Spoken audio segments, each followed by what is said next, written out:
Previously on Barbering Breakdown.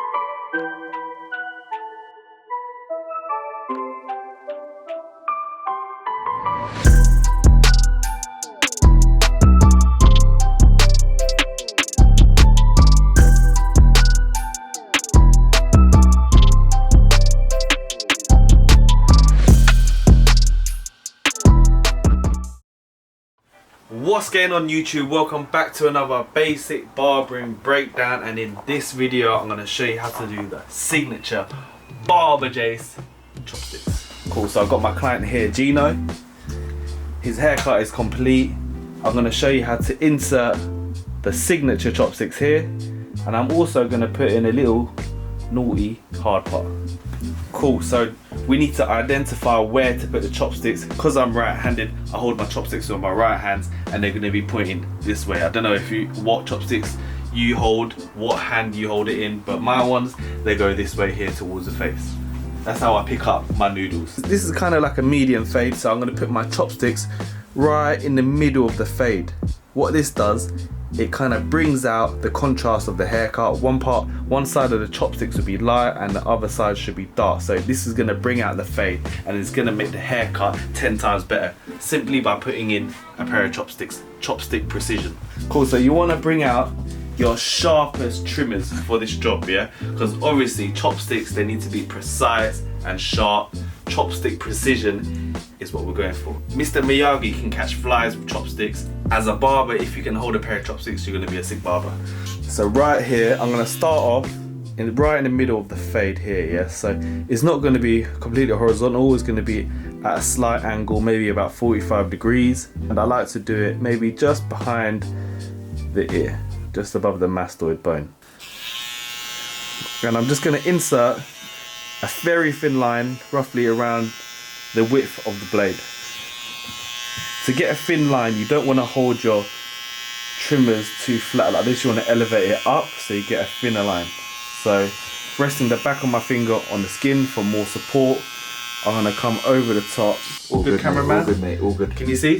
Let's do it. So I'm going to come over the top, that's better. And I'm just going to tap in a very thin line. Yeah, that's around the width of my blade.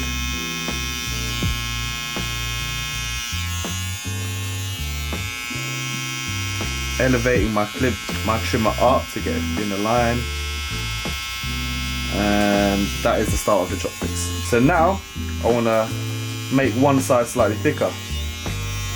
So I'm going to use the corner of my trimmer. I'm going to tap this corner here. And I'm just going to drag it down slightly around there. Cool.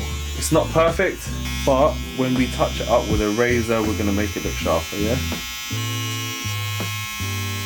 So with these chopsticks, you want to create a nice little corner there and on this side here. And this side should be pointed. So my next chopstick. This is what makes it a signature Barber Jase chopsticks, yeah? You don't want your chopsticks too far away, you don't want them too close. You need that perfect distance in between the chopsticks, yeah? So the next one is going to be at a slightly different angle. It's going to be a bit more horizontal. So in between you've got that bit of hair. Yeah, you're going to have a triangular shape, the part that we're leaving. And the second line is going to be a bit more horizontal and slightly further back. It's going to be slightly behind. So it's, again, tapping in a very thin line right there. And I'm just going to use the right side of my trimmer. I'm going to tap and drag it down right there. When you're using the trimmers, you want to get the top part of the line as sharp as possible. When you're doing lines, you're going to have the top part of the line and the bottom part of the line. The bottom part you're going to touch up with a razor. The top part are the hairs hanging over. You want to make sure that's nice and sharp before we move on to the razor work. Cool. So now I'm going to insert the hard part. What I like to do, I like to wet it down slightly, and that will allow me to get a nice clean section.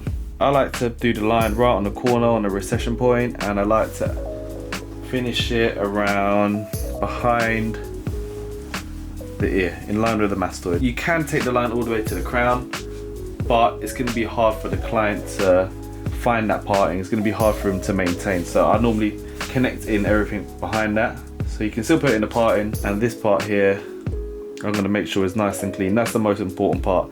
That section is clean. You're going to get a straight line, and then you're ready to put in the line. So what I do, I use a comb, and I just use this comb to hold the hairs above it out of the way. This will make sure I don't go into the top, just a little safety net. And you don't want to cut the hairs above that parting. You want to cut the hairs below it. You want to cut the shorter hairs, yeah? Otherwise, if you keep going higher on that parting, by the time he's finished with 10 haircuts, the parting's going to be up there. That's not a good look. So you want to cut the shorter hairs. Holding that hair out of the way, resting the back of my finger on the head. I'm going to come over the top, and I'm just going to tap that line. Starting from the corner. I'm going to tap that line.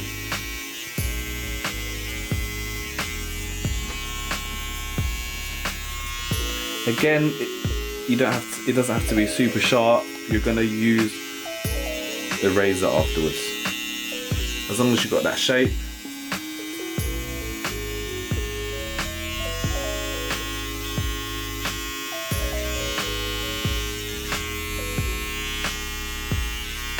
And I stop around there. These hairs here, I can blend in a little bit more, and that's it. The hard part is done. I'm just going to clean up the front hairline a little bit.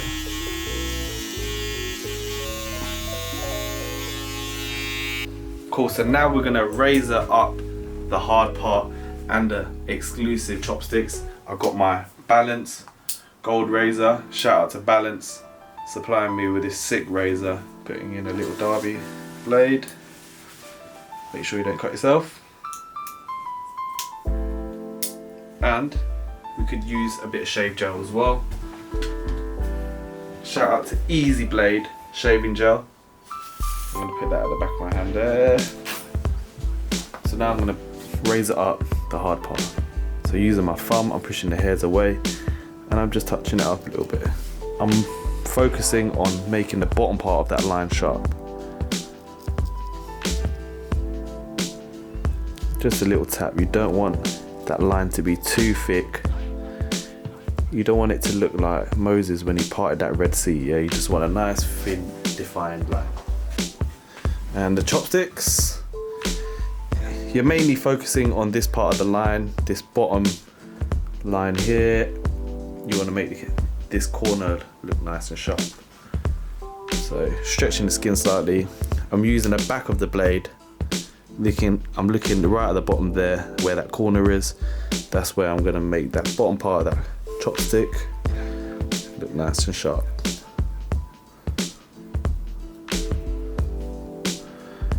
Right there, and then I use the tip of the razor just a little bit.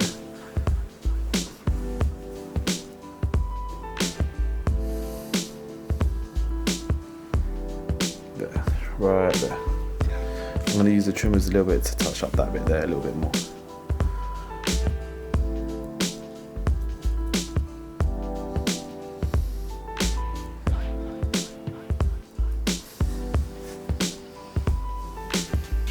After using a razor, sometimes I do go back and touch it up.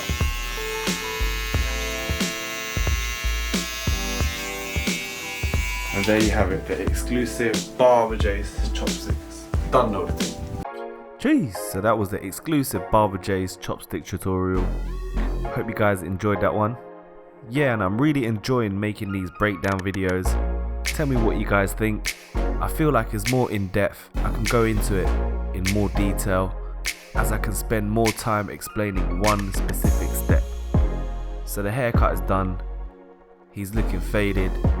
He's got his chopsticks in. Now I'm just going to put in a little bit of enhancements just to take the haircut to the next level. I'm not going to do nothing crazy, just a very light tint just to make them lines look a little bit darker. Big up to my loyal Chopstick gang members, always showing love down in the comment section. Comment down below a pair of chopsticks to support the ting. We had to do it, the chopstick breakdown video. We had to do it for the culture. But that is the final look. Chopstick precision, chopstick for life. Chopstick gang, stay fresh, stay faded, stay blessed. It's your boy Barber Jase. Later, bless up.